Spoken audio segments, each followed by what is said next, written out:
20장 1절에서 18절까지의 말씀을 저와 여러분이 한 절씩 교독하면서 읽도록 하겠습니다. 제가 먼저 1절 읽고 2절 교독하며 읽습니다. 아브라함은 마므레의 네겝 지역으로 옮겨가서 가데스와 수르 사이에서 살았다. 아브라함은 그랄에 잠시 머문 적이 있는데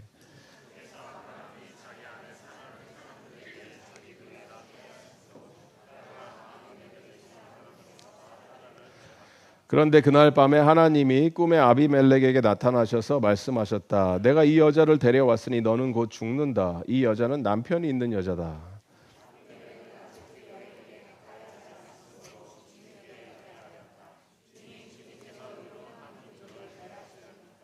아브라함이 저에게 이 여인은 자기 누이라고 하지 않았습니까? 또 이 여인도 아브라함을 오라버니라고 말하지 않았습니까? 저는 깨끗한 마음으로 떳떳하게 이 일을 하였습니다.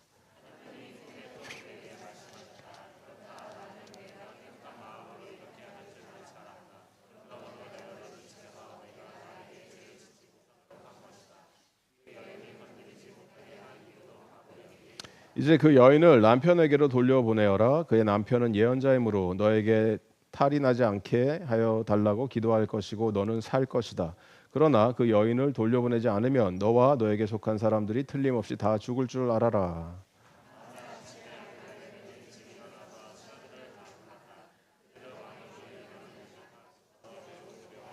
아비멜렉은 아브라함을 불러들여서 호통을 쳤다. 당신은 어찌하여 우리에게 이렇게 하였소? 내가 당신에게 무슨 잘못을 저질렀기에 나와 내 나라가 이 크나큰 죄에 빠질 뻔하게 하였느냐 말이오. 당신은 나에게 해서는 안 될 일을 한 거요.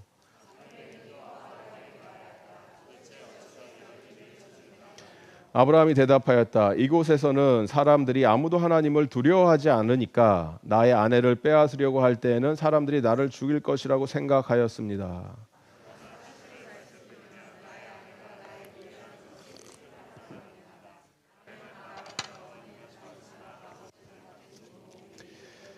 하나님이 나를 아버지 집에서 떠나서 여러 나라로 두루 다니게 하실 때에 내가 아내에게 부탁한 말이 있습니다. 우리가 어느 곳으로 가든지 사람들이 나를 두고서 묻거든 그대는 나를 오라버니라고 하시오. 이것이 그대가 나에게 베풀 수 있는 은혜요 하고 말한 바 있습니다.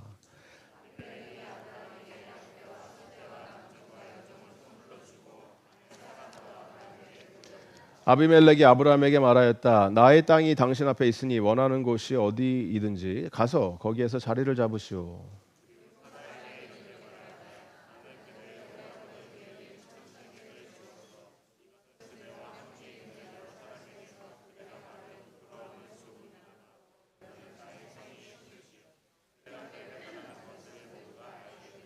아브라함이 하나님께 기도하니 하나님이 아비멜렉과 그의 아내와 그의 여종들이 다시 아기를 가질 수 있도록 태를 열어주셨다. 아비멜렉이 아브라함의 아내 사라를 데려간 일로 주님께서 전에 아비멜렉 집안의 모든 여자의 태를 닫으셨다. 아멘. 네, 우리가 그 신앙생활을 하면서 때로는 성도가 크게 좌절하는 순간이 찾아옵니다. 언제냐면 처음에 예수님을 믿어서 내가 구원의 감격에 사로잡혀 삽니다. 너무 좋다. 예수님 믿어서 천국의 삶을 사는 것처럼 행복하고 기쁘죠. 성령 충만한 상태로 거룩한 하나님의 자녀답게 살아가려고 애를 쓰고 노력을 합니다. 그런데 문제는 시간이 지나면서 복음에 대한 감격이 희미해지기 시작해요. 어느 순간부터 내가 성령 충만한 상태로 사는 것이 아니고 다시 육신 충만으로 돌아가 세상의 것을 따르면서 사는 모습을 발견하게 됩니다. 예수님을 믿으면 내 삶이 완전히 변해서야 될 것 같은데 실제로는 오래된 우리의 옛 자아가 그렇게 쉽게 변하지 않습니다. 송구 영신 예배를 드렸지만 며칠 전에 저희가 매 예배 때마다 하는 게 이거죠. 지나간 한 해를 회개하고 돌이키면서 2025년에 하나님 앞에서 온전히 살지 못했던 일들을 회개하고 나서 새로운 결심과 다짐으로 2026년을 맞이해서 벌써 한 며칠이 지났죠. 이제 3일 지났죠. 3일 지나면 어떤 현상이 발생합니까? 작심삼일의 법칙이 적용이 된다. 얼마 지나지 않아서 옛 습관들이 그대로 돌아오는 것을 경험을 하죠. 저도 새해를 맞이해서 올 한 해는 운동을 좀 하고 살을 좀 빼야겠다 이렇게 생각을 했었는데 살이 더 찌고 있다. 나름 열심히 우리가 노력을 하지만 사람이 잘 변하지 않습니다. 그 이야기는 뭐냐면 사람이 잘 변하지 않기 때문에 그 사람이 아무리 좋은 사람이고 착한 사람이고 믿을 만한 사람이라 하더라도 여러분이 보셨을 때 그 사람들은 신뢰의 대상이 될 수가 없습니다. 사람은 신뢰하는 대상이 아니에요. 왜 그래요? 나는 내 스스로도 나를 믿지 못하기 때문에 그래요. 여러분이 나를 믿어요? 안 변하잖아요, 내가. 하지만 정말 다행인 것이 뭐냐면 하나님께서는 그러한 저와 여러분의 형편을 아신다 모르신다? 알고 계신다는 거예요. 하나님께서. 왜 그러세요? 하나님이 우리를 만드셨기 때문에 누구보다 인간이란 존재가 어떤 존재인지 우리의 속성을 잘 알고 계세요. 다시 뒤집어서 얘기하면 사람은 우리가 신뢰할 수 없지만 누구를 끝까지 신뢰할 수 있습니까? 하나님만은 끝까지 내가 의지할 수 있습니다라는 거예요. 왜냐하면 누구보다 나를 잘 알고 계시기 때문에 그래요. 더 나아가서 누구보다 나를 사랑하시기 때문에 그렇습니다. 그럼에도 불구하고 우리는 주님을 너무 쉽게 배신하죠. 등을 돌리고 세상의 온갖 화려한 것들에 우리의 온 정신을 뺏겨서 여기서 기웃거리고 저기서 기웃거리고 살아가지만 하나님은 한결같이 우리를 기다리고 계신다. 할렐루야. 그래서 너무 감사한 거예요. 하나님께서는 당신의 자녀를 포기하지 못하십니다. 왜 그래요? 그 자리를 대신해서 당신의 아들 독생자를 내어주셨기 때문에 자리를 바꿔놓으셨기 때문에 이것을 붙드는 이 메시지를 우리는 복음의 메시지를 내가 믿습니다. 예수를 믿는다라는 얘기가 예수님이 나를 위해서 행하신 일을 내가 믿습니다. 하나님 아버지께서 예수님과 나의 자리를 바꿔놓으심으로 예수님이 죽음의 자리를 택하셨고 나는 생명의 자리를 택한 거예요. 그걸 믿는다라는 거예요, 우리가. 이 위대한 복음의 메시지를 여러분이 붙들 수 있는 올 한 해가 되기를 바랍니다. 2026년 새해 첫 번째 예배지만 이 복음이라는 것은 여러분들이 많이 들었겠지만 it never gets old. 복음의 메시지는 항상 새로운 거예요. 우리가 사모하고 붙들고 예수 그리스도의 복음의 메시지를 듣고 또 듣고 말씀에 내 안에 살아 생명력 있게 운동하는 그것을 경험함으로 인해서 여러분의 영이 소생케 되는 2026년이 되기를 주님의 이름으로 축복드립니다. 오늘 읽으신 이 창세기 20장의 말씀을 보시면 성경을 지난번 이제 쭉 저희가 창세기를 묵상하잖아요. 그런데 뭔가 데자뷰가 있는데 이런 느낌이 오시는 분들은 성경을 잘 읽으신 거죠. 왜냐하면 비슷한 스토리가 있었기 때문에 그래요. 창세기 12장에 이 성경의 구약의 나레이티브가 있는데 이 패턴이 이야기를 이렇게 우리가 읽다 보면은 이거 어디서 똑같은 얘기인데? 라고 반복이 되는 경우가 있습니다. 이게 성경 저자가 헷갈려서 썼던 얘기 또 쓰고 그런 게 아니고 의도적으로 문학적인 장치를 걸어놓은 거예요. 지금 매일 성경을 묵상하시는 분들은 아시겠지만 그 첫째 날 하나님이 만드시고 저녁이 되고 아침이 됐다. 둘째 날 만드시고 저녁이 되고 아침이 됐다. 이런 패턴들이 있죠.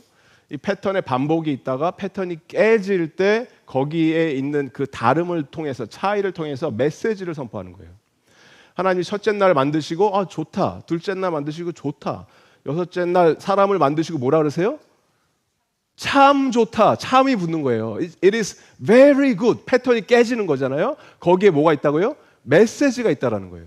이런 식으로 문학적인 장치를 통해서 하나님께서는 우리에게 말씀을 전달하시는데 오늘 스토리도 똑같은 거예요.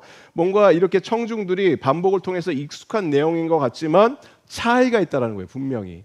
그 차이를 통해서 하나님이 오늘 우리에게 주시는 메시지가 뭔지를 보시면 좋은데 오늘 이 창세기 20장은 아브라함이 낯선 땅에 들어갔다가 그곳에 사는 왕한테 자기 아내 사례를 빼앗길 뻔한 내용인데 이것은 창세기 12장에 있었던 내용과 흡사합니다.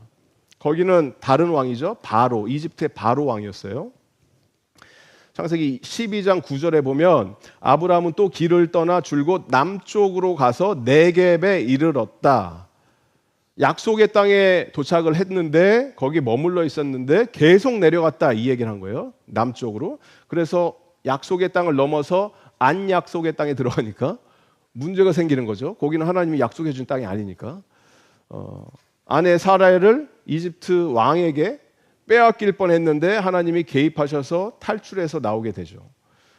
여기서 문제가 아내를 잃어버리는 게 문제가 아니고 사라를 통해서 하나님의 언약이 성취가 되어야 되는데 아브라함의 잔머리를 굴리는 바람에 이게 실수로 꼬일 뻔한 사건이 발생했던 그 사건을 하나님이 살려놓으셨는데 그 이후에 아브라함이 어떻게 살아갑니까?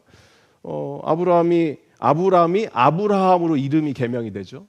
민족의 아버지, 거창한 이름을 받게 되고 하나님의 백성이라는 언약의 상징성을 갖게 되는 창세기 15장 이런 할례를 통해서 17장 하나님의 백성답게 살아가는 훈련을 받게 되는데 오늘 20장에 가니까 오늘 이 사건이 터져버린 거예요. 사라는 아직 이삭을 낳지 않았습니다. 출생 전이에요. 그런데 이 사라를 또 뺏길 뻔한 사건이 또 동일하게 발생하는 거예요. 그리고 이번 사건의 시작이 어디에서 일어났는지 보시면 1절에 20장 1절에 뭐라 그래요? 아브라함은 마므레에서 네겝 지역으로 갔다 이렇게 얘기하죠. 옮겨갔다. 네겝 아까 전에 말씀했던 12장 9절에 네겝 지역으로 갔다 이게 반복이 되는 겁니다. 벌써 여기서 장소가 여기 안 좋은데 약간 느낌이 오는 거죠. 경고음을 이렇게 주는 거예요. 이 네겝이란 곳은 애굽으로 가는 길목에 있는 동네입니다. 하나님께서 아브라함에게 약속의 땅을 주셨을 때 경계선이에요. 경계. 아슬아슬하게 아브라함은 계속 선을 타고 있습니다. 여기로 갔다 저기로 갔다 들락날락. 아브라함이 뭔가 변한 것 같은데 사실 아브라함은 반복되는 죄가 계속 있습니다. 지속적인 죄. 우리가 그런 고민 많이 하잖아. 내 예수님 믿고 변화된 것 같고 구원받은 것 같은데 왜 동일한 죄를 계속해서 짓습니까? 난 안 변한 거 아닙니까? 그러면 내가 구원받지 않은 거 아닙니까? 이렇게 착각을 하는데 사람들이 아브라함이 지금 동일한 죄를 반복하는 거예요. 위기의 상황에 자기가 노출될 때마다 아내를 뭐라 그래요? 내 시스터입니다. 이걸 반복하는 거예요. 아내를 보호해야 되는데 생명을 다해서 보호해야 될 거 아니야 아내를. 그런데 이방 왕에게 그냥 쉽게 내어줍니다. 권력자들에게. 성경에 이 반복되는 패턴은 아브라함의 같은 죄가 비슷한 상황에서 계속 똑같이 이루어진다는 것을 강조하고 있는 거예요 우리에게. 그리고 지난번에 하나님께서 사라를 바로의 손에서 구해준 것처럼 이번에도 하나님께서 아비멜렉의 꿈에 나타나셔서 이 상황을 정리해 주십니다. 다시 사라가 보호받고 구원을 받죠. 사라를 통해서 하나님께서 이루고자 하셨던 당신의 언약의 성취가 아브라함이 실수하는 바람에 무산될 뻔하니까 하나님께서 다시 적극적으로 개입을 하셔서 그 문제를 해결해 주십니다. 그래서 이 그랄 왕이라고 하는 아비멜렉의 꿈에 나타나셔서 하나님이 뭐라 그러세요? 사라는 남편이 있다. 그 여자 건들면 너는 죽는다. 넌 끝장이다. 이렇게 살벌하게 경고를 하신 거예요 하나님께서. 이 사건을 통해서 우리는 뭘 배웁니까? 자매님들은 남편을 잘 선택해야 된다. 자기 살겠다고 아내를 쉽게 넘기는 이런 남편들을 피해야 된다. 뭐 이런 메시지가 아니죠. 또 반대로 남자들은 아내들이 너무너무 예쁘면은 인생이 피곤해진다. 뭐 여러분들은 경험을 못 해보셔서 지금 공감을 못 하는 거죠. 지금 아무도. 이 메시지는 분명하죠. 성경의 메시지는 뭐예요? 저와 여러분의 우리의 반복되는 죄가 하나님의 은혜를 가릴 수가 없다라는 거예요. 여러분의 우리의 불성실함이 하나님의 신실하심을 이기지 못한다라는 거예요. 죄가 커지면 커질수록 더 크신 하나님의 은혜가 드러나게 된다라는 거예요.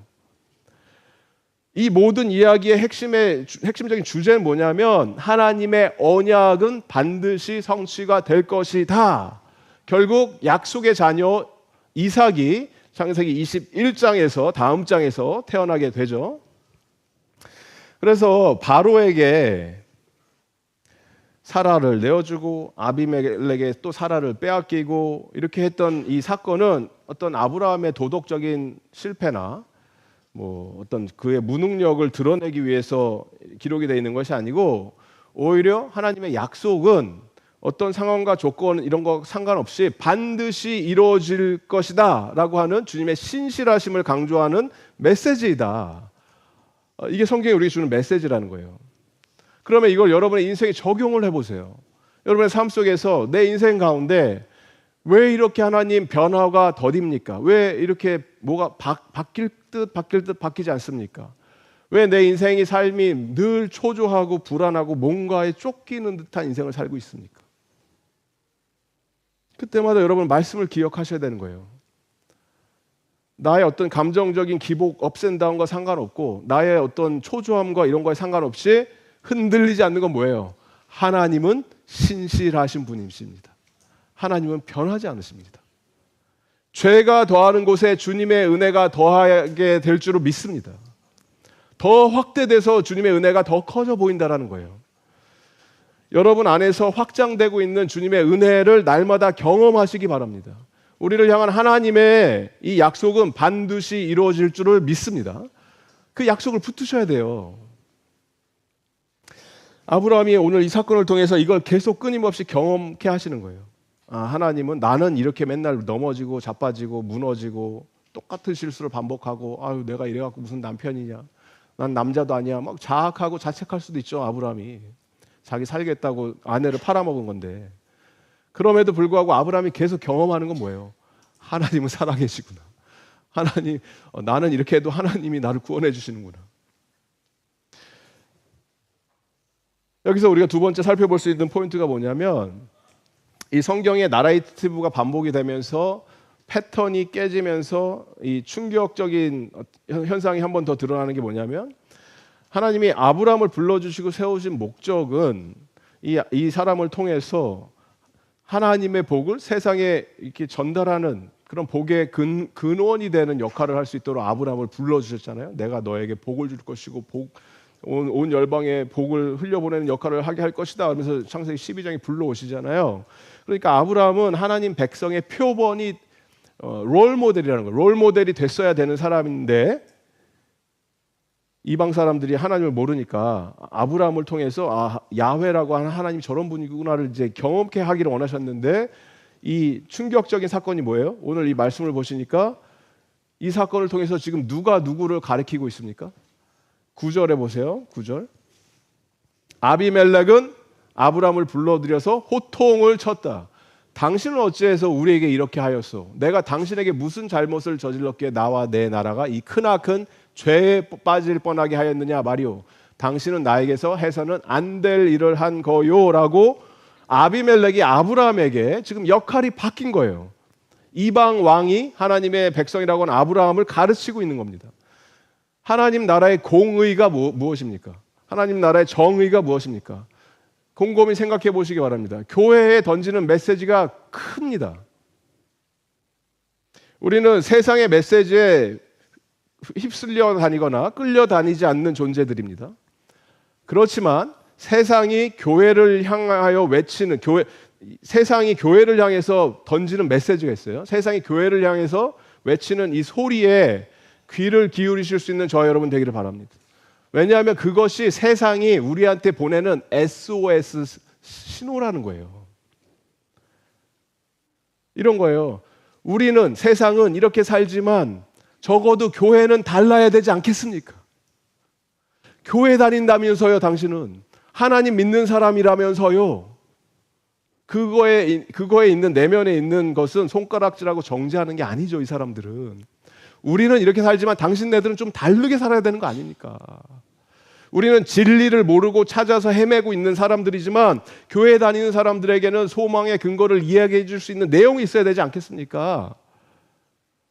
여러분이 믿지 않는 친구들을 만났는데 뭐 죽겠다, 뭐 힘들다, 어쩌고 저쩌고 막 하는데, 여러분이 나는 교회 다니는데 그래 너 힘들구나, 나는 더 힘들어 너만 힘든 거 아니야, 세상 다 그런 거 아니야, 이러면 야 너 하나님 믿잖아, 믿는 거 맞아? 이렇게 된다는 거예요, 대화가.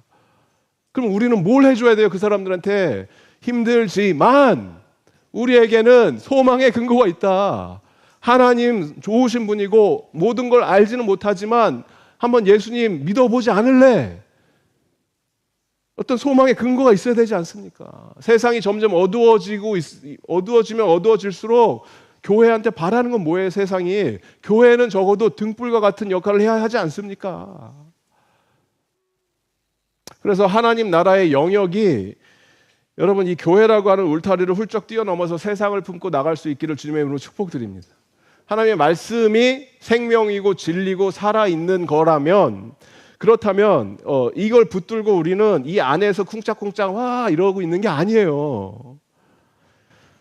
그 빛이, 진리가, 생명의 능력이 실제로 존재한다면 우리는 교회 울타리에 갇혀 있으면 오히려 세상은 우리에게 손가락질을 합니다. 질타를 합니다.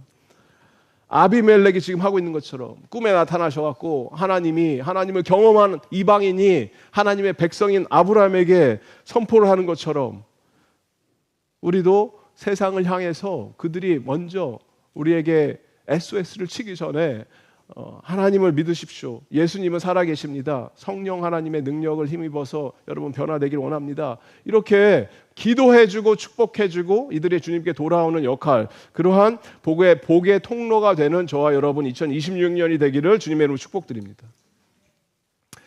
이렇게 했지만 결국에는 보세요. 아비멜렉의 꿈에 나타나서 하나님께서 아비멜렉에게 상황 정리를 해주셨지만 동시에 뭘 또 하십니까? 하나님께서는 아브라함의 영적인 위치에 대해서도 명확하게 아비멜렉에 선포를 하십니다. 7절 보시면 이제 그 여인을 남편에게 돌려보내라. 그의 남편은 누구? 예언자다. 너에게 탈이 나지 않게 달라고 기도 요청해라. 이게요. 그러면 너는 산다. 근데 그렇게 안 하면 죽는다. 이렇게 얘기하는 거예요. 그렇게 하면 이렇게 선명하게 얘기를 해주시는 거예요. 아브라함의 어떤 인간적인 연약함을 뛰어넘어서 하나님이 아브라함에게 부여를 해주신 영적 권위까지 무시하지 말아라 이 얘기를 하시는 거죠. 그래서 아브라함은 그 이야기를 듣고 실제로 그렇게 합니다. 17절 아브라함이 하나님께 기도하니 하나님이 아비멜렉과 그의 아내와 그의 여종들이 다시 아이를 가질 수 있도록 태를 열어주셨다. 지금 아브라함 자기도 지금 아이가 없어요. 아직 이삭이 없어요. 그런데 아브라함은 그들을 위해 세상을 위해서 기도를 해줬고 그들에게 원했던 소망, 자녀들이 생기게 됐다. 그러니까 여기 그랄 왕 아비멜렉이 처음에 사라를 취하려고 했던 이유도 뭡니까? 결국 그에게 자녀가 없었던 거죠. 그래서 또 다른 후첩을 두고 시도를 해서 자녀를 가지려고 했던 의도가 있었던 것 같은데 이 자녀의 간절함 원했던 이 소망을 아비멜렉의 소원을 아셨던 하나님께서 아브라함의 기도를 통해서 아비멜렉에 속해 있는 모든 그 집안의 태를 열어주셔서 그때부터는 애를 많이 낳았다 뭐 얘기인 거죠 아비멜렉이. 그러니까 이건 의학적으로 아비멜렉에게 문제가 있었던 거죠. 뭐 이런 것까지는 모르셔도 됩니다. 근데 모든 그 집안에 있는 여자들에게 열렸다 이렇게 얘기하시잖아요. 그러니까 하나님께서 허락을 해주신 거예요. 생명의 주인은 누구다? 하나님에게 달려있기 때문에 아비멜렉에게 자녀의 복을 허락해 주시고 그의 결핍까지 채워주시는 것이 아브라함의 기도를 통해서 하나님께서 아비멜렉에게 그렇게 해주셨다. 이 이야기는 저희가 19장에 20장이잖아요. 19장 바로 전에 있는 장에 롯의 딸에 대한 스토리를 설교를 안 했어요. 제가 지저분하잖아요 내용이. 아내가 뒤돌아서 소금 기둥이 되고 그 끝나고 롯 딸들이 어디 가갖고 아빠를 통해서 애를 모압과 암몬에 뭐 선조가 됐다 이런 스토리가 나오잖아요. 거기에 있는 내용과 지금 있는 이 내용을 대조시키시는 거예요 하나님께서. 어떻게? 생명은 주인은 누구예요? 하나님이시고 인간적인 방법을 통해서 하나님을 신뢰하고 기다리기보다 인간적인 방법을 하면은 뭔가 문제가 생기게 되는데 모압과 암몬 자손이 나중에 괴롭히잖아요 이스라엘을. 그렇게 되지만 끝까지 하나님을 신뢰하고 기다리는 그 순간 하나님께서는 그들이 원했던 간절한 소망을 뛰어넘어서 기대 이상으로 우리가 상상할 수 없을 정도로 크신 하나님의 복을 우리 위에 쏟아 부어 주실 줄을 믿습니다. 이거를 경험하라는 거예요. 체험하라고. 인간적인 방법으로 막 이렇게 해야지 저렇게 해야지 이거 해야 된다. 그렇게 하면 안 된다라는 거예요. 기다려야 된다. 하나님의 방법을. 신뢰하며. 우리 사랑하는 성도 여러분, 오늘 창세기 20장 말씀을 우리가 묵상하면서 깨닫는 건 이거예요. 아브라함의 실패 이야기를 하고자 하시는 것이 아니고 하나님께서 어떻게 당신의 약속을 지키시는지, 인간의 연약함을 뛰어넘는 하나님의 신실하심을 드러내 주시는 복음의 메시지라는 거예요. 아브라함은 또 넘어집니다. 그것도 또 같은 방식으로 넘어집니다. 그런데 그 반복되는 죄악을 보시고 하나님께서는 언약을 캔슬하지 않으셨죠. 왜 그렇습니까? 하나님은 아브라함의 이런 성실하심, 신실하심의 약속을 걸어두신 분이 아니고 자기 이름에, 자기의 신실하심에 약속을 걸어두신 분이기 때문에 그렇습니다. 그리고 더 나가서 우리 이 본문을 좀 더 널리 프로젝션하면서 보셔야 되는데, 사라를 하나님이 지켜주신 이유는 단지 뭐 아브라함을 지키시고 보호하고 그런 게 아니죠. 그 가정을 통해서 하나님이 약속해 주셨던 아이가 태어나야 되는데, 약속의 씨앗을 통해서 이삭을 지나서 다윗을 지나서 예수 그리스도까지 가는 하나님 언약의 성취, 예수님을 통해서 이루어지는 이 사건을 통해서 십자가의 은혜까지 연결되는 이 모든 것이 보증되는 것을 하나님께서 보여주셨다라는 거예요. 그렇기 때문에 여러분, 오늘 우리가 이 말씀을 통해서 뭔가 작정을 하고 결심을 한다면 이런 거예요.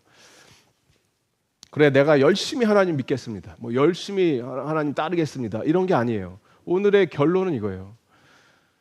하나님, 내가 반복되는 죄 때문에 내가 복음을 의심하지 않습니다. 우리의 반복되는 실수는 여전히 있을 거예요. 2026년에도. 그렇지만 그럴 때 하나님은 여러분을 정죄하지 않으십니다. 왜냐하면 그리스도의 십자가가 우리를 살리기 때문에 그래요. 사탄은 여러분에게 또 말합니다. 또 넘어졌네? 거 봐, 내가 뭐라 그랬어. 너는 안 돼. 너는 끝장이야. 그럴 때 십자가는 선포를 합니다. 내가 다 이루었도다. 여러분이 자꾸 넘어진다면 결단을 하셔야 되는 내용이 있다면 하나예요. 숨지 마시고 포기하지 마시고 더 깊이 그리스도께 나오시기 바랍니다. 죄가 더하는 곳에 은혜가 더한다는 말은 죄를 계속 져서 은혜를 많이 누리세요, 이 얘기가 아닌 건 아시죠? 예수님께 더 깊이 다가갈 수 있는 그러한 기회가 된다라는 거예요. 그걸 통해서. 회개는 다시 시작할 자격을 어떻게 내가 만들기 위해서 내가 막 열심히 노력하는 행위가 아니라, 이미 우리를 하나님이 살려놓으신 그 방향성을 깨닫고 믿음의 방향 전환을 이루는 행동이 회개예요. 회개. 나의 반복되는 죄가 하나님의 은혜를 꺾지 못합니다. 나는 나를 못 믿어도 예수님은 믿겠습니다. 이렇게 고백할 수 있는 저와 여러분 되기를 바랍니다. 또 한 가지 메시지 우리가 붙든다면, 교회는 세상 앞에서 더 섬기기 위해서 낮아져야 되고 더 거룩하게 사는 모습들을 보여주려고 거룩을 위한 애씀이 있어야 된다는 거예요. 교회가. 오늘 본문에서 충격적인 사건이 이 이방 왕이라고 하는 아비멜렉이 아브라함에게 당신이 왜 이랬습니까? 라고 물어보는 이 질문이 이 메아리로 치는 거죠. 교회가 그래도 됩니까? 이렇게 물어보는 거죠. 세상은 교회가 완벽해야 됩니다, 이걸 요구하지 않습니다. 단지 세상이 교회라면 적어도 하나님 앞에서 진실되게 사는 것을 보여줘야 되지 않겠습니까?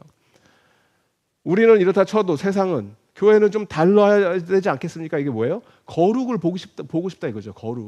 거룩하면 안 돼. 좀 구별되어서 살면 안 됩니까? 교회는. 그래서 우리가 진짜 기억해야 될 복음이 이거예요. 우리가 막 더 우월하고 탁월해서 그런 게 아니고, 그렇게 우리가 얘기할 수 있는 이유는 단 하나예요. 그리스도께서 교회를 위해서 피를 흘리셨기 때문에 그래요. 그 이유 하나예요. 그래서 우리가 교회 안에서만 막 의로운 척, 거룩한 척, 그런 거는 아무 의미가 없습니다. 교회 안에서 하시는 거는. 어디서 하셔야 돼요? 여러분의 가정에서 하세요. 가정에서. 여러분의 직장에서 하세요. 직장에서. 그리스도의 진실함을 드러내는 인생 살겠습니다. 그리고 내 문제 놓고 아둥바둥 기도하는 수준을 뛰어넘어서 교회가 세상을 품고 기도합니다. 그래서 우리 사랑하는 성도 여러분, 말씀을 정리하면서 우리는 이 세상과 단절된 삶을 사는 그런 존재 집단들이 아니고 세상을 위해서 중보하는 존재입니다. 중보기도팀 2명 지원하셨습니다. 뒤에 공이 하나 더 붙기를 바랍니다. 광고 지금 계속 하잖아요. 성현 전사님께서 잘 하신 것처럼 뭐 언제 뭐 아무 때나 모여서 시간을 정해놓고 하고 그런 팀이 아니에요. 그래서 이게 뭐 내 시간 여유가 없습니다. 뭐 커미트먼트 할 수가 없습니다가 아니라는 거예요. 카톡은 받으실 수 있잖아요. 카톡으로 기도 제목 올리시면 기도하시라는 거예요. 세상을 위해서 열방을 품고 단기 선교팀 매일 가 있는 동안 함께 기도해 주실 수 있잖아요. 교회가 전체적으로 기도할 수 있지만 나는 기도하라고 하는 사명 은사를 받았습니다. 나는 기도하는 게 어렵지 않습니다. 라고 한다면 기도를 하셔야 될 거 아니에요. 그런 사역을 통해서. 그래서 그 중보기도팀 광고로 갑자기 됐는데 많이 지원해 주시고 교육부 많이 지원해 주시고 우리 자녀들을 위해서 함께 기도하시는 그 팀 그렇게 해 주시기를 바랍니다. 우리가 창세기 20장을 여러분이 마무리하면서 기억하셔야 되는 것은 단 하나예요. 사람은 아까 말씀드렸듯이 계속 넘어지고 좌절하고 낙심하고 절망하는 게 당연한 겁니다. 예수를 믿던 안 믿던. 하지만 예수를 믿는 자와 안 믿는 자의 결정적인 차이는 우리는 비빌 언덕이 있다라는 거예요. 비빌 언덕이. 이게 누구예요? 예수님한테 간다라는 거예요. 예수님한테. 세상 사람들은 어디로 가요? 주님한테 가죠. 술주자예요. 술로 가고 뭐 어디로 가고 뭐 엉뚱한 데 가잖아요. 하지만 우리는 주님한테 가잖아요. 주님한테. 갈 곳이 있다라는 거예요. 그 차이예요. 그 차이. 거지가 또 다른 거지한테 어디에 가면 음식 얻어 먹을 수 있습니다. 이게 전도예요. 생명의 양식 교회 오시면 됩니다. 하나님께 있습니다. 이게 전도라고요. 선교고. 이거를 할 수 있는 2026년 되기를 주님의 이름으로 축복드립니다.